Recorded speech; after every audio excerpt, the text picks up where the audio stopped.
নতুন police commissioner Manoj Verma দায়িত্ব নিলেন কলকাতার পুর নিগমের। কলকাতার নতুন পুলিশ কমিশনার হলেন মনোজ ভার্মা। মঙ্গলবার বিকেলে লালবাজারে গিয়ে বিনীত কুমার গোয়েলের কাছ থেকে পুলিশ কমিশনারের দায়িত্বভার বুঝে নিলেন মনোজ ভার্মা।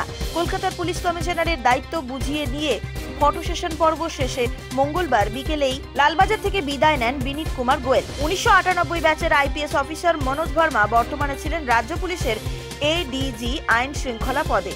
বর্তমান কলকাতার পুলিশ কমিশনার বিনীত কুমার গোয়েলকে বদলি করা হলো রাজ্য পুলিশের এসটিএফ এডিজি পদে।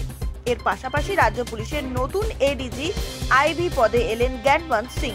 এতদিন তিনি রাজ্যের আর্থিক দুর্নীতি দমন শাখার নির্দেশক পদে ছিলেন। রাজ্য গোয়েন্দা বিভাগের এডিজি আইবি পদে থাকা জাভেদ শামীমকে বদলি করা হলো এডিজি আইন শৃঙ্খলা পদে।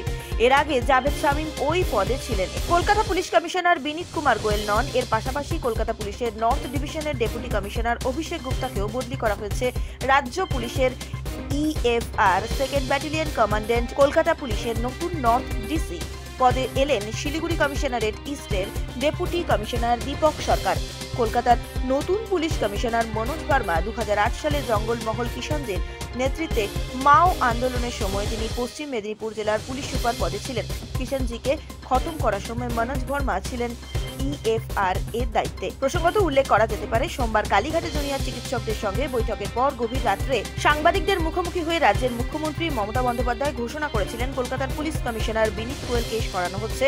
মুখ্যমন্ত্রীর ঘোষণা মতন মঙ্গলবার বিকেলে বিজ্ঞপ্তি প্রকাশ করা হয়। সেখানে দেখা যায় মনোজ ভার্মাকে নতুন পুলিশ কমিশনারের দায়িত্ব দেওয়া হয়। মুখ্যমন্ত্রী জানিয়েছিলেন বিনীত কুমার গোয়েলকে তার পছন্দের মতন জায়গাতেই পাঠানো হচ্ছে। বিজ্ঞপ্তি প্রকাশ হওয়ার পর দেখা যায় বর্তমান কলকাতার পুলিশ কমিশনার বিনীত কুমার গোয়েলকে বদলি করা হয়েছে এসটিএফ এর এডিজি পদে। কলকাতার নতুন পুলিশ কমিশনার মনোজ ভার্মা এর আগে কলকাতা পুলিশের ডিসি ট্রাফিক পদে এবং অতিরিক্ত পুলিশ কমিশনার পদে দায়িত্বভার সামলেছিলেন। যে কোনো খবরের জন্য যোগাযোগ করুন 7099017330 এবং 7099017110 নম্বরে।